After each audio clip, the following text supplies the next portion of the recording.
हमारा देश अनादिकाल से ऋषि मुनियों का देश रहा है। स्वयं भगवान भी इस धरा पर अवतार लेते रहे हैं और आगे भी लेते रहेंगे। जब जब इस धरा पर धर्म की हानि होती है, अधर्म का बोलबाला होता है, तब तब भगवान इस धरा पर आते हैं। कभी साधु संतों के वेश में, कभी एक आम इंसान की तरह मानवों को संदेश देने के लिए, कभी भगवान श्री राम तो कभी श्री कृष्ण, कभी शिवाजी तो कभी अलग अलग महापुरुषों के रूप में इस धर्म की रक्षा की है, रक्षा की है। इसी सिलसिले में एक घटना है केवट राज्य की।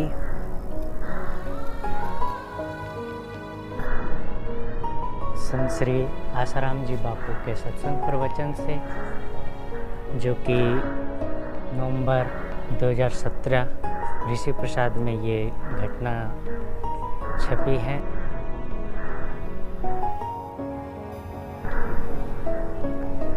केवट राज्य के संत देवलास जी को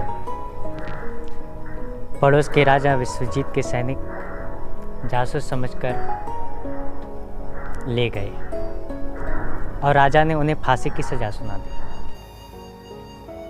जब केवट के वासियों को, केवट राजा को, जनता को यह बात सुनाई पड़ी तो उन्होंने खाना पीना छोड़ दिया।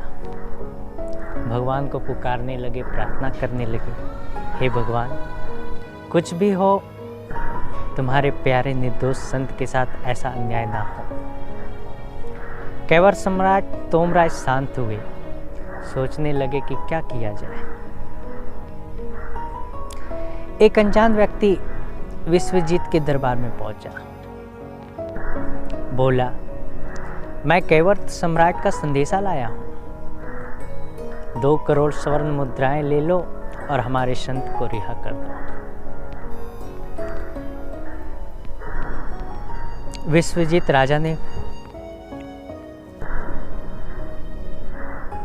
बोला, 2 करोड़ स्वर्ण मुद्राएं और वो भी एक व्यक्ति के लिए, आखिर तो उसमें है क्या? वे व्यक्ति नहीं हैं, वे संत हैं। उनके अज्ञान का अंत हो गया है।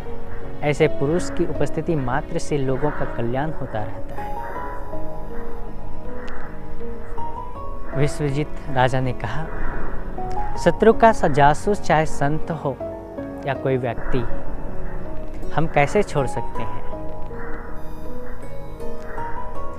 केवट सम्राट ने प्रार्थना भी भेजी है कि 2 करोड़ स्वर्ण मुद्राएं अगर कम लगे तो मैं अपना राज्य देने से भी चूकूंगा नहीं, लेकिन हमारे देश के संत की हत्या हम बर्दाश्त नहीं करेंगे। तुम तो संदेश वाहक हो, मैं कैसे विश्वास करूं? आगंतुक ने दायां हाथ विश्वजीत के नजदीक कर दिया। अंगूठी में लिखा था, केवट सम्राट तोमराज।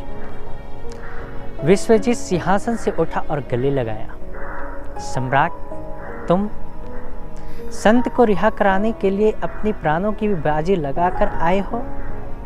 तुमने मेरी आंखें खोल दी।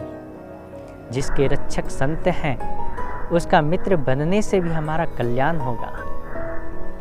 तब से दोनों पड़ोसी राज्य मित्र हो गए।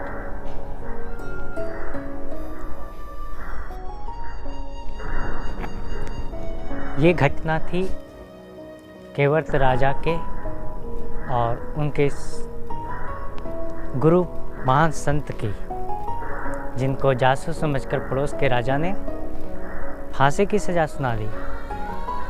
जब राजा को पता चला तो राजा अपने शत्रु राजा के पास उनकी रिहाई के लिए अपना राज अर्पण कर दिया।